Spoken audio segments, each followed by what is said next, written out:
Taste the Daily. அடுத்தவர் பையில் இருந்து எடுத்துதான் திமுகவிற்கு பழக்கம், கொடுத்து பழக்கம் கிடையாது என்று அதிமுக பொதுச் செயலாளர் எடப்பாடி கே பழனிசாமி விமர்சித்துள்ளார்.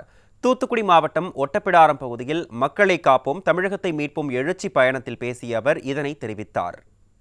ஆயிரக்கணக்கான கோடி திரு ஸ்டாலினுடைய அவருடைய குடும்ப சொத்து ட்ரஸ்ட்ல பல்லாயிரக்கணக்கான கோடி இருக்குதுங்க.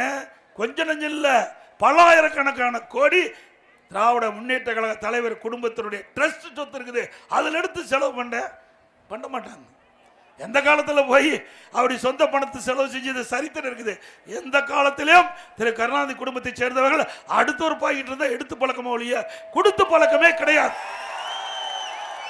கொடுத்து கொடுத்து சிவந்த கருத்திற்கு சொந்தக்காரர் பொன்மன செம்மல் புரட்சி தலைவர் எம்ஜிஆர்.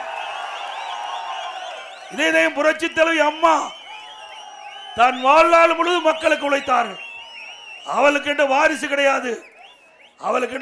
கிடையாது, இங்க இருக்கின்ற மக்கள் தான் வாரிசாக பார்த்தார்கள். அதனாலதான் இன்றைக்கும் இந்த இயக்கத்தை யாராலையும் அழிக்க முடியல. ஏன் அழிக்க முடியல? இது தெய்வ பிறவிகள் உருவாக்கிய கட்சி. எந்த கொம்பனாலும் அசித்து பார்க்க முடியாது. இதெல்லாம் உங்களை போல் இருக்கின்ற மக்களால் தேர்ந்தெடுக்கப்பட்ட நிலையான கட்சி அதிமுக கட்சி.